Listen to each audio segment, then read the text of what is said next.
8 simple facts about Paraguayan citizenship. I'm gonna be reviewing a thread from X to see if really this is true or not. Because I am a permanent resident of Paraguay on my way to the citizenship. Maybe the time you're watching this video in some months, I already have the passport in my hands. If so, you're gonna see it in the channel. My name is Miquel Girones, founder and CEO of First Class Citizen. And we help successful business owners, 7, 8, and we also have some 9-figure entrepreneurs, investors inside our members community that want to have multiple passports, multiple residencies, offshore bank accounts, and Paraguay is one of those. They ask, Miquel, how can I get the Paraguayan citizenship? Well, number one, they say, not easy to obtain. Well, that's true. That's actually true.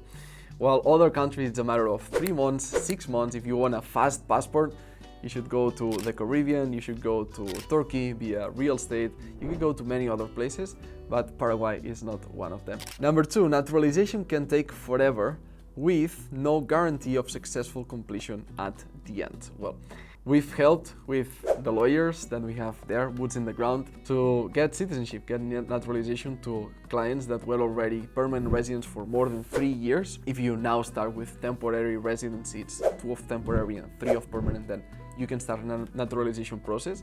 But depending on the ties that you have with the country, it's going to take around 12 months, 18 months if you don't have ties to the country, because the process is having multiple signatures from different departments, different ministries of the Paraguayan government. So they check different parts of your, let's say, profile, your case of naturalization, and when you are approved, they expedite, they approve, boom, naturalization certificate, and then they can print the passport based on that. Because as you know, passport means nothing. What's valuable is the citizenship, and passport is just the physical booklet that allows you to travel to other countries, show it in customs, assuming that it's valid, it's not expired, you would be still a citizen in most of the cases. But again, the booklet is just one part of the citizenship package. So this is true.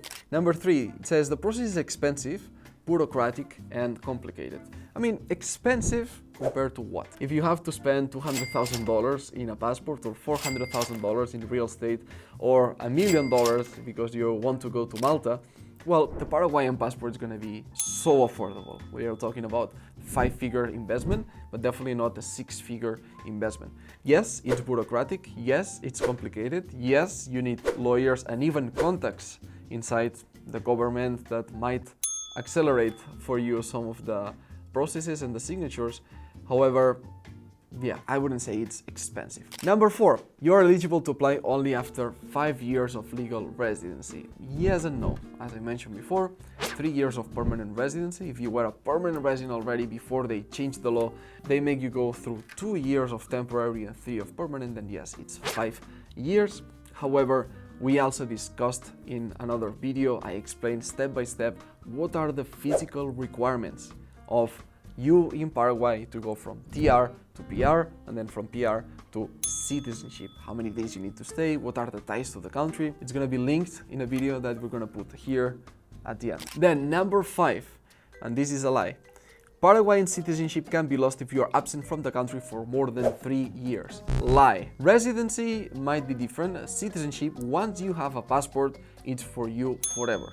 Imagine that Spain said, oh, Miquel, because you haven't been to Spain for the last 3 years, you're going to lose your citizenship. Well, of course, every country is different, but what's the issue if a Paraguayan citizen gets a job in Malaysia or in the UAE and goes there and does not go back to Paraguay for 3 years? It's absurd that they would lose the citizenship. So this is something that, again, you need to always verify with lawyers and also use common sense. Because one thing is in theory, even if there was something that said, yes, Paraguayan citizenship, for example, the double citizenship, dual citizenship, is it possible in Paraguay or not? We're going to talk about it in a second.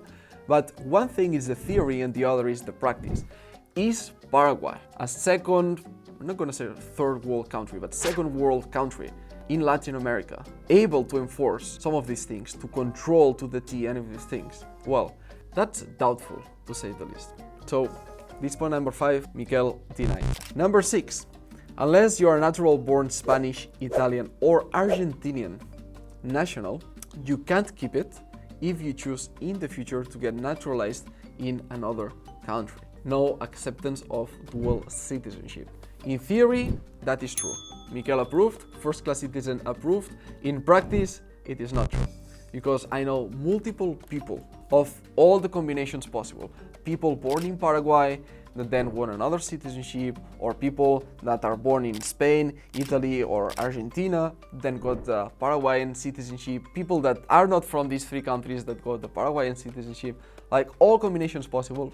I know gentlemen, business owners that have 2, 3, and one case even 4 passports, 4 citizenships, and they never got an issue. They never had to revoke the Paraguayan one. They never had an issue with the government of the Ministry of External Affairs, Exterior Affairs, be like, oh yeah, you need to revoke the... Nothing. So again, theory, one thing, practice, another. Especially in Latin America or Eastern Europe or many countries of the Middle East, of course not including the UAE or Saudi Arabia, that they have more power to control all of these things. Just for example, go to the Dubai airport and everything is controlled, like the face recognition and the smart gates and everything. But many other places like Lebanon, Jordan, what are they going to enforce in the citizens? Like most of the citizens there don't pay taxes, like in Paraguay. You tell me, how many Paraguayans are paying taxes?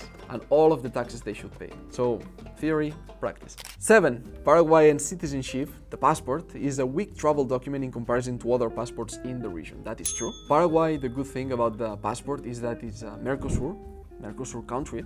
Therefore, it means that it opens doors to Latin America, to other Mercosur nations, similar to what does the Schengen area with Schengen passport. Let's say Spain, you have doors open to the Schengen area, Mercosur passports, the same. You can see a map of what are the Mercosur countries, and it's gonna make your life easy to travel to all of those after you have the Paraguayan passport. After that, Paraguayan passport is not the best. It's around 132 countries, depending on the source of information you find it. Some countries up, some countries down, but around 132 countries with the Paraguayan passport you can travel around the world.